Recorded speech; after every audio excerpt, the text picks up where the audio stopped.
aujourd'hui, je pense qu'on a tous conscience qu'on utilise énormément de ChatGPT, de Claude, de Le Chat, Mistral et compagnie. Et en fait, on a des outils qui sont extraordinaires, mais on ne se rend pas compte de l'impact énergétique qu'on est en train de mettre en place en termes de consommation énergétique. Donc, ici, l'objet ici, c'est pas de dire arrêtons, parce que quand même ces outils sont très plaisants et nous aident à être plus efficaces, mais ayons une démarche cloud native durable, parce que du coup, il y a des petites choses à faire au jour le jour dans nos projets, qui fait qu'on peut participer et réduire cette empreinte génétique qu'on est en train de contribuer fortement. Alors, j'ai une petite introduction. Donc, je m'appelle Henrik Exed, je suis Cloud Native Advocate chez Dynatrace depuis plus de 5 ans pratiquement. Et sinon, je suis ambassadeur CNCF depuis 2 ans, un peu plus, je crois. Et sinon, avant cela, j'ai passé toute ma carrière en tant qu'ingénieur de la perf. Donc, tester, optimiser, casser des systèmes. Et finalement, c'était assez sympa. Et je trouve que c'est une super practice pour apprendre l'architecture en manière générale, parce qu'on aborde tellement de thématiques différentes que c'est une très bonne manière d'apprendre et des concepts d'architecture qu'on pourrait utiliser dans tous les projets. Donc, c'est pour ça que j'essaye de produire quand j'ai le temps, parce que j'ai un peu plus du contenu sur le petit logo en bas, c'est PerfBytes. Donc, si vous cherchez de la méthodologie pour l'ingénierie de la perf, je vous recommande d'aller voir PerfBytes. Et sinon, j'ai Is It Observable qui couvre l'observabilité, Kubernetes, sécurité, enfin, plein de thématiques différentes. Alors, je me suis dit, pour faire cette présentation, je me suis dit, on va couvrir un super-héros. Il nous faut un super-héros dans une histoire. Donc, toute ressemblance sur un blockbuster américain, c'est une pure coïncidence. Donc, il s'appelle Captain Green. Et il est arrivé il y a 2 jours sur Paris. Il vient du futur, il vient de 2040. Et il vient ici parce que dans le futur, en 2040, on est en guerre contre des robots et contre des choses. Et il y a plein de choses désastreuses qui se passent dans le futur. Donc, il est en train de nous propager un message en disant, écoutez, c'est aujourd'hui, c'est en 2026 qu'on peut agir et sauver la planète. Bon, génial. Donc, comme tout film de super-héros, il nous faut un méchant. Et donc, ce méchant, c'est CloudNet. CloudNet, vous en connaissez, il y a certains CEO de ces sociétés qui font du cloud, qui participent même à influencer certaines institutions gouvernementales. Je ne donnerai pas les noms, mais je pense que vous avez conscience de qui je parle. Et en fait, aujourd'hui, je pense que depuis qu'on a l'émergence de la technologie cloud native, on est assez séduit par cette capacité à démarrer une machine, à lancer du code, à l'avoir pour quelques heures ou quelques mois, et on paye, et on n'a pas à gérer la partie hosting, ce qui est assez plaisant. Et ces dernières années, ils nous ont donné des petits jouets gratuitement. Ça me fait penser un peu à Pablo Escobar quand il a lancé dans le business. Donc, ils nous mettent à disposition des outils, on les utilise, on devient addict à ces outils, et on ne se rend pas compte de l'impact que ça a derrière. Donc, Captain Green, il est là pour nous dire « Sauvons la planète et agissons ». Du coup, qu'est-ce qu'on va aborder? On va aborder plusieurs choses. La première chose, on va aborder comment on peut réduire l'énergie. On va réduire l'énergie par différents axes. Et l'un des axes assez simples, finalement, parce qu'on travaille sur Kubernetes, c'est de peut-être optimiser l'allocation de nos ressources au sein de nos clusters. Rien qu'en faisant ces actions-là, on va réduire le nombre de nœuds sur lesquels on a opéré et réduire l'énergie qu'on est en train de consommer au sein des data centers. La deuxième importance, c'est tout le code qui est non optimisé. Donc, comment identifier ce code non optimisé, comment l'optimiser. Et ce code non optimisé, ce n'est pas que de la CPU, de la mémoire, mais c'est également de l'énergie, parce qu'ils vont consommer de l'énergie au sein des data centers. Et du coup, ça me permet d'avoir une excuse pour présenter différents projets au sein de la CNCF. Donc, on a Kepler, on a CubeGreen, et on a un projet qui est archivé, mais j'utilise quand même, qui s'appelle Captain.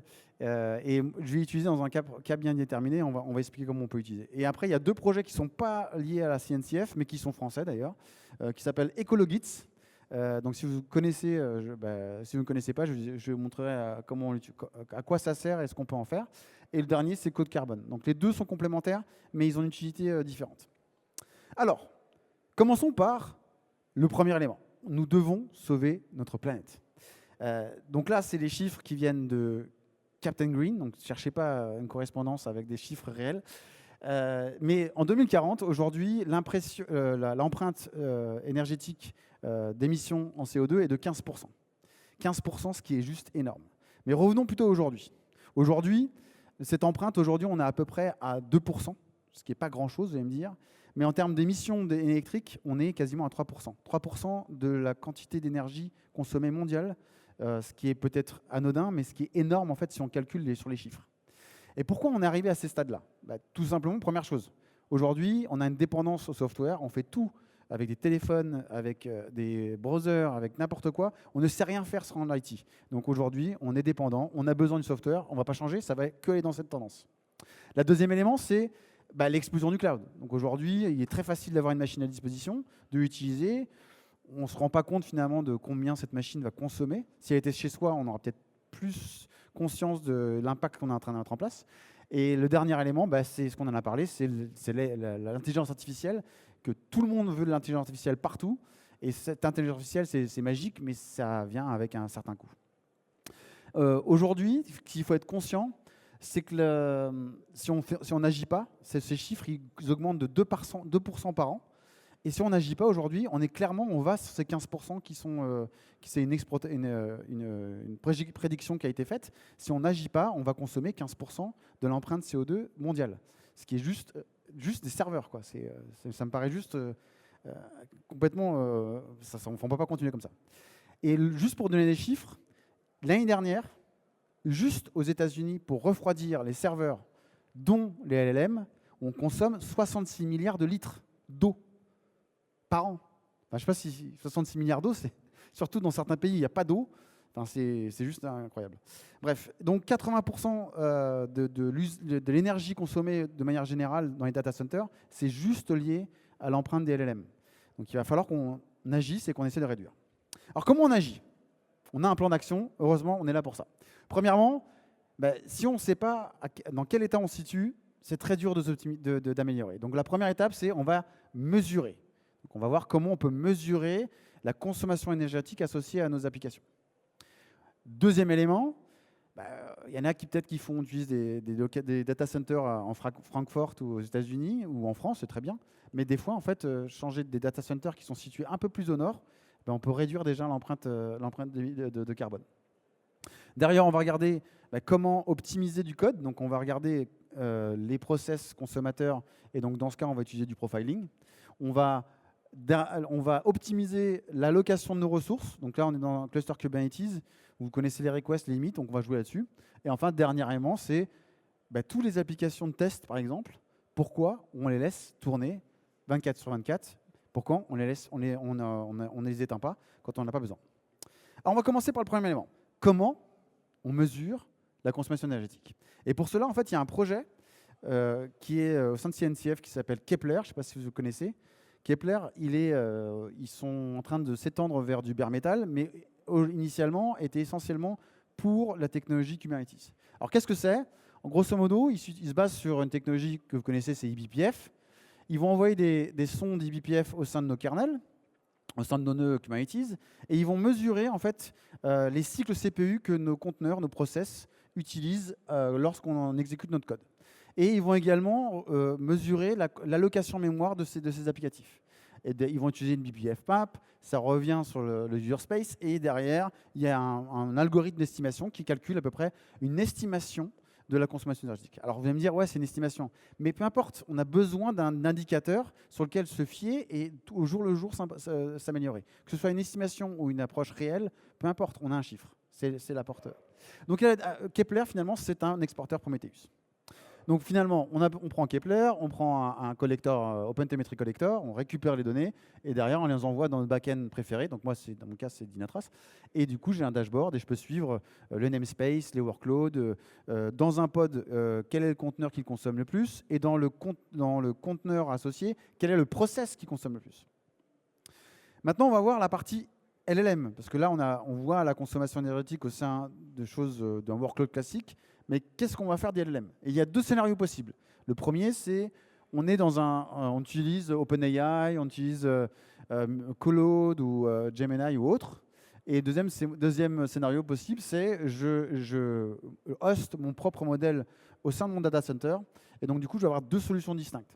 La première, ça va être Ecologits. Donc, Ecologits, vous allez les mettre dans votre code. Et dès lors que vous faites une initialisation, vous avez un init en fait en démarrage de votre code. Et dès lors qu'il y aura une interaction avec une API de ces LLM, ils vont estimer en fait la consommation énergétique à partir des tokens, input token et output token. Et ils vont restituer plusieurs indicateurs associés, donc la consommation CO2, la consommation énergétique et autres et autres. L'autre élément, c'est Code Carbon. Donc lui, c'est une librairie de la même manière qu'on va mettre dans nos workloads. Mais là, la différence, c'est que ça n'est pas une estimation. Cette librairie, elle va se connecter sur notre interface du kernel et va récupérer via de l'API des chiffres de voltage, de consommation en watts qui est consommé par le code. Donc là, du coup, 2 scénarios possibles. Maintenant qu'on sait comment mesurer, il est important que ces KPI, c'est-à-dire l'énergie en joules ou en kilowattheure, ou même en CO2, on l'utilise comme un indicateur projet. Aujourd'hui, vous savez, on a des pipelines, on va construire, on va builder, on va déployer, on va lancer des tests. Et donc, lorsqu'on envoie nos tests, pourquoi ne pas faire un test de charge, par exemple, avec K6 ou peu importe la solution de test en charge que vous avez chez vous. Et derrière, on va essayer d'évaluer la release. Et donc, pour évaluer la release, on va se baser sur des indicateurs. Par le passé, on utilise souvent la consommation CPU, le temps de réponse, le hit par seconde, la consommation réseau et autres. Et là, on pourra inclure également la partie énergétique associée. Et donc, pour cela, dans mon cas, si vous voulez rester sur un univers open source, on peut se baser sur Captain, qui a une ressource, un CRD, assez spécifique. Alors, on dit, OK, très bien, mais comment on fait? Très bien. Il y a un concept que vous connaissez dans le monde du SRI, c'est le SLI, SLO et SLA. Je pense que là, il n'y a pas besoin de définition, vous le savez. Captain, quand on le déploie, il amène un opérateur. Cet opérateur va amener différentes CRDs qui ont un rôle bien précis dans ce contexte-là de l'évaluation. Donc on a un premier élément qui s'appelle l'analyse template, on va l'aborder en détail, qui est responsable de se connecter sur un metric provider. Donc le metric provider, ça peut être un Prometheus, ça peut être un Dynatrace, ça peut être un Datadog, ça peut être ce que vous voulez. Et lui, finalement, cette ressource, elle va définir comment je restitue la métrique que j'ai besoin. Donc on va voir en détail. En passant par les super animations, en passant par le SLI. Donc le SLI, ici, je fais référence à mon provider. Donc là, si j'ai un Grafana, un Prometheus, ce sera mon provider Prometheus. Et derrière, je vais ici mettre la query. Donc la query en fonction de la solution, si c'est du Dynatrace ou autre chose, la query sera différente. Mais ici, on est sur du PromQL. Et on peut voir qu'ici, on est en train de mettre des variables pod et namespace. Donc c'est-à-dire que là, je définis une query qui va être valable pour plusieurs workloads. Et cette query, qu'est-ce qu'elle fait? Là, je fais la consommation énergétique de mon pod, de mon conteneur, sur la consommation du namespace. Donc, j'ai d'avoir un ratio. Combien d'énergie je consomme comparé aux autres pods de mon namespace? Donc, ça, c'est le SLI. Maintenant, on va passer à l'objectif. Donc là, l'objectif, on va faire une référence. Alors, sur l'objectif, on va faire une référence, du coup, sur notre fameuse métrique qu'on avait là, on dit value sample, et on va définir nos objectifs. Il faut que, pour que ce soit en erreur, il faut que voilà le taux d'erreur, voilà l'objectif associé, et je vais pouvoir mettre des scores. Donc là, là j'ai une seule métrique, mais imaginons que vous avez la CPU, la mémoire, vous avez plein d'autres métriques, et chaque métrique va vous rapporter un nombre de points. Donc, et vous pouvez mettre un poids. Donc ici, j'ai un poids x2, donc il aura beaucoup plus de poids et beaucoup plus d'importance dans l'évaluation. Et à la fin, derrière, je dis, pour moi, pour que ma release elle passe, il faut que j'ai un score de 75 ou un score de 50, c'est un warning. Donc c'est là où j'ai défini l'objectif. Maintenant que j'ai fait ça, je vais lancer. C'est-à-dire que j'ai fini mon test de charge, que je peux lancer vers un Argo workflow, ou là dans mon exemple c'est un Argo workflow, ou ça peut être une tâche sur GitLab ou peu importe. Mais derrière, je lui dis, OK, maintenant tu vas m'évaluer sur la durée précédente, donc les 5 dernières minutes, et tu vas me lancer la fameuse objectif qu'on avait défini tout à l'heure. Mais maintenant, tu vas me remplacer mes deux variables que j'avais, donc mon namespace et le nom de mon pod que j'ai besoin.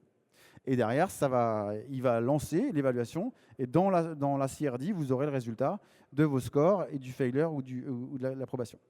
Donc ça, c'est une approche très simple pour disposer finalement du résultat de l'énergie dans vos pipelines. Donc là, si on revient en titre juste d'exemple, vous ne voyez pas, je vais peut-être augmenter. Donc là, je suis sur le même exemple de tout à l'heure. Donc là, je fais sur l'analyse template où j'ai mis Prometheus. Mais j'ai d'autres exemples sur d'autres langages. Et après, derrière, au final, ce que je fais ici, c'est que je prends un Argo workflow dans mon cas. où je vais avoir la tâche d'exécution de mon test de charge. Je fais une log pour imprimer des détails sur quand est-ce que ça a démarré, le résultat qui est peut-être disponible dans le test en charge associé. Et derrière, je vais lancer ce qu'on appelle ici la fameuse Captain Analysis à l'issue. Et je lui donne un start time et un end time. Et du coup, il va évaluer sur mes objectifs par rapport aux dates de démarrage de mon test et à la fin d'exécution de mon test. Et derrière, ça va me permettre de calculer un résultat que je peux après mettre où ce que je veux, l'exporter et le mettre à disposition. Et donc pour ça, donc j'ai besoin forcément d'un provider. Donc je définis le provider que j'ai besoin. Donc là, dans mon cas, c'est Prometheus. Donc il est local au cluster. Et après, j'ai ma tâche Captain. Donc là, c'est le test en charge. Mais je voulais vous montrer l'objectif. Il est où l'objectif? Il est ici. Non, il est là. Et donc là, je lui ai dit, évaluez-moi dans les 5 dernières minutes. Et puis j'ai mis les deux variables pour remplacer.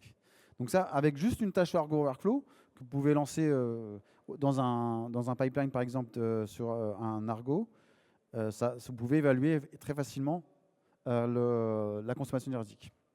Il y a un petit QR code d'ailleurs, si vous voulez, il y a un repo avec des exemples, si vous voulez prendre en inspiration.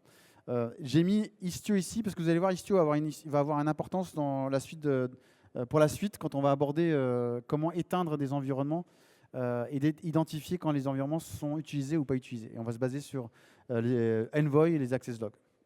Alors, maintenant qu'on a abordé ça, on va dire, OK, on a un data center. Peut-être que le data center où je fais tourner mon cluster Kubernetes, il n'est pas le plus vert. Et en fait, c'est pour ça qu'aujourd'hui, on dit il ne faut pas hésiter à déménager en Suède, parce qu'en Suède, l'empreinte énergétique des data centers, elle est extrêmement faible, due à la température, mais aussi le fait qu'on est sur du nucléaire comme en France, mais du coup, il y a beaucoup moins de refroidissement lié à la température. Alors, si on regarde la carte mondiale, donc déjà, j'ai un site, si vous voulez, vous pouvez utiliser, qui est assez intéressant. Ce site-là, c'est celui-ci, qui s'appelle App Electric Maps. Et donc, on voit ici la carte du monde, avec à chaque endroit, par exemple, là, je vois ici, on est en Virginie, on est à 565 grammes au CO2 au kilowattheure. Si je vais en France, déjà, si par exemple je déplace ce data center et je le mets en France, je passe à 30 grammes. Donc déjà, j'ai quand même divisé par 10, même plus que 10. Et si je le mets en Suède, ici, je suis à 15 grammes. Donc là, déjà, si vous êtes en France et que vous voulez diviser par 2 votre facture, votre empreinte énergétique, vous le mettez en Suède et vous avez déjà divisé par 2 l'empreinte CO2 de votre data center. Rien que pour ça, on se dit, tiens, est-ce que j'ai vraiment besoin de le faire tourner en France, peut-être pour des raisons business, hein, mais de le mettre dans cette zone géographique, on peut peut-être optimiser un petit peu. Et donc, qu'est-ce que j'ai fait du truc? Ah oui, là, merci. Et donc là, du coup, il y a un autre site web, alors j'ai pas la référence, mais j'ai fait une simulation où là, j'ai pris par exemple un AEDX large de chez Amazon.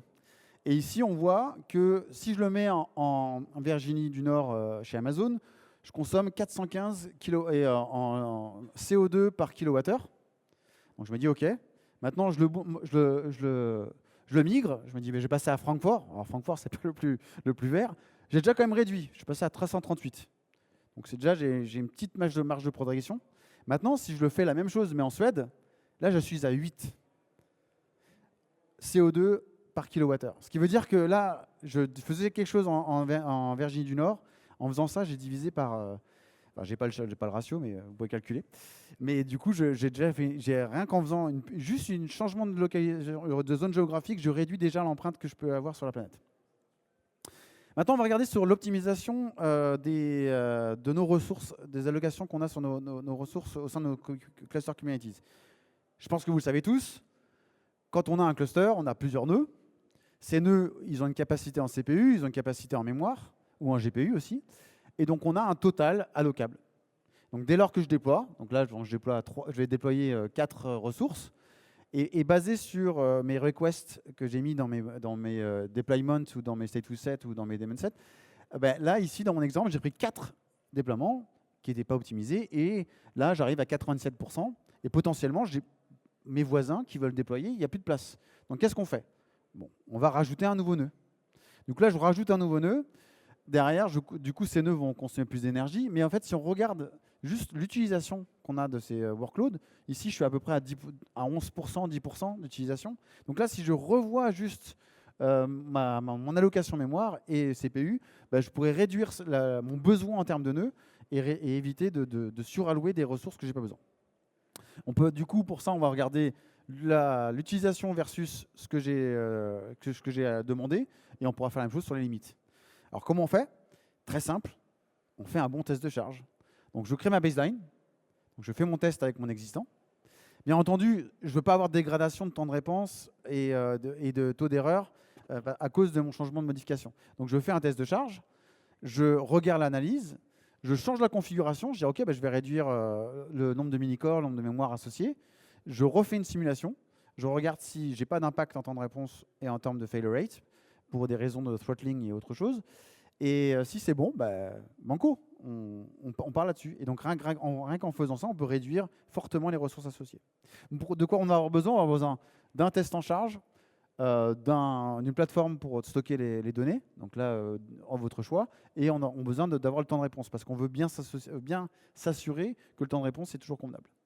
Derrière, on va utiliser, dans mon cas, j'utilise le collector, je vais remonter Kepler, je vais remonter Envoy et StatEnvoy, et puis derrière, je mets ça dans Dynatrace. Et donc ça me permet, là dans ce cas, c'est Dynatrace, et je calcule par exemple l'efficacité d'allocation mémoire par namespace, par pod, et donc du coup, je peux essayer de réduire et voir quels sont les workloads qui sont non efficaces, et donc réduire l'empreinte.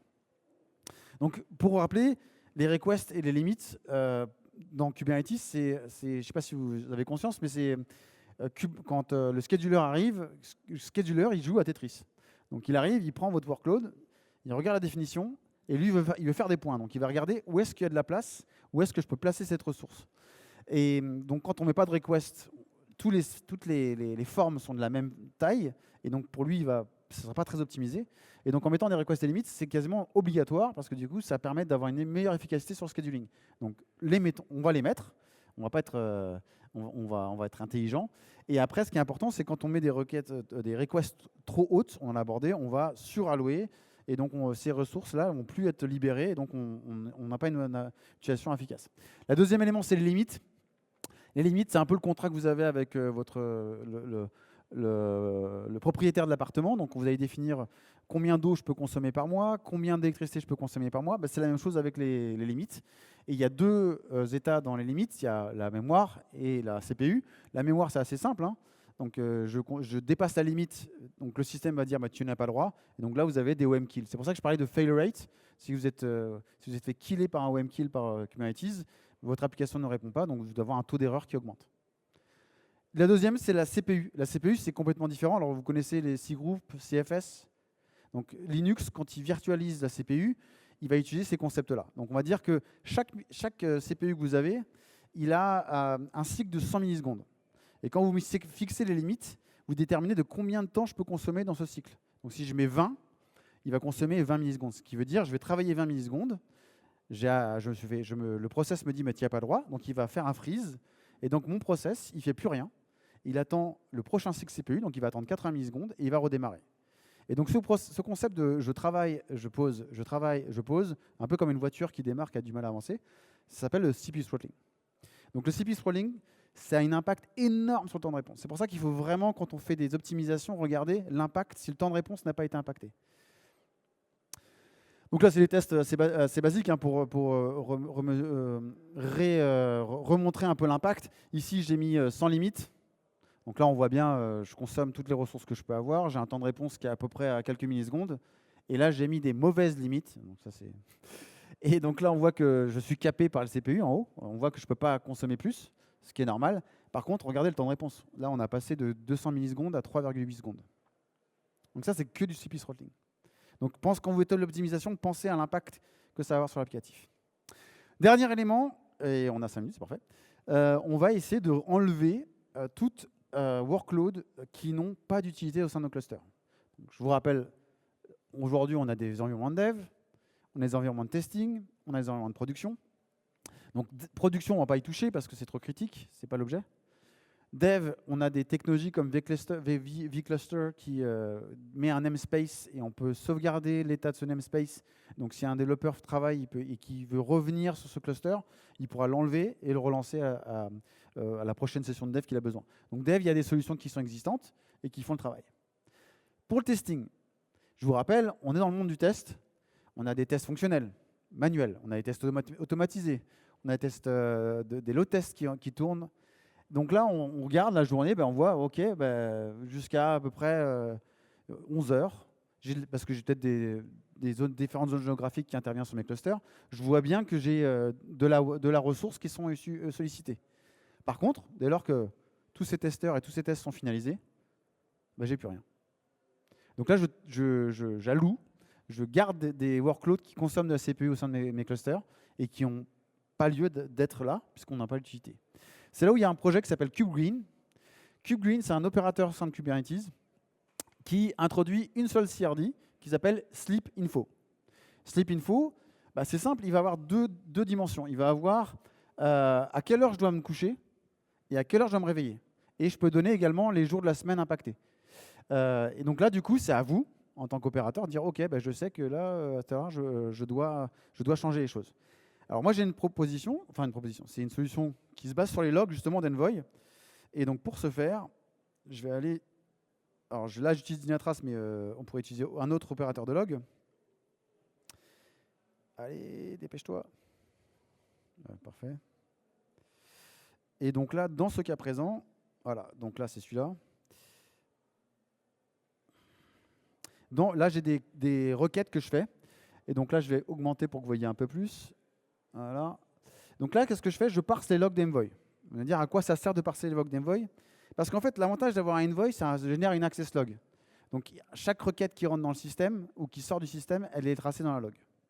Et donc grâce à Envoy, je peux dire, tiens, je vais récupérer la première requête de la journée et la dernière requête de la journée par workload et par namespace. Donc là, je vois le nombre de requêtes. Donc là, je vois qu'à 3h58 de l'après-midi, c'était la première requête, et à 6h57, c'est la dernière. Donc rien qu'avec ça, du coup, j'ai une information qui me permet, moi, d'automatiser KubeGreen. Donc là, je peux aller je peux ici filtrer, dire je veux qu'un workload qui soit supérieur à telle heure, donc calculer la durée du workload, et à la fin, ici, je peux dire, tiens, par exemple, je veux que les workloads qui sont, donc la durée, le temps d'exécution, qui sont inférieurs à 8 heures et supérieurs à 1 seconde, bien sûr. Et donc là, ça me permet ici, là, je vois par namespace, quels sont les namespaces, à quelle heure ils sont utilisés, quelle est la première et la dernière date d'exécution. Alors on va me dire à quoi ça sert. Derrière, je peux très bien avoir un process d'automatisation où je récupère ici ces données, donc date début, date de fin, et après, derrière, de configurer automatiquement l'objet Sleep Info qu'on avait. Donc là, j'ai pris un exemple assez basique où en fait, j'ai une tâche où tous les matins, je pourrais envoyer une PR sur GitHub, par exemple. Tous les matins, il me dit, OK, pour le namespace Hipster Shop, tu dois éteindre à midi 14 et le réveiller à 8h41. Bon, là, visiblement, c'est tous les jours, c'est la même chose, donc c'est la démo. Mais du coup, comme on est basé sur justement les access logs, normalement, si vous avez des trafics qui changent, ces chiffres-là devraient évoluer. Donc, vous pouvez avoir une approche GitOps où vous faites une PR automatique et la PR, elle vous valide et les slides. Et comme ça, vous pouvez configurer automatiquement KubeGreen. Alors, du coup, il me reste 1 minute 18. Donc là, c'était le cas d'usage, donc KubeGreen, Kepler. Et après, du coup, Kepler, on peut regarder justement l'amélioration en termes d'énergie qu'on a apportée en coupant vos namespaces qui sont non utilisés pendant les périodes de la journée. Alors, du coup, pour résumer, on a vu plein de choses.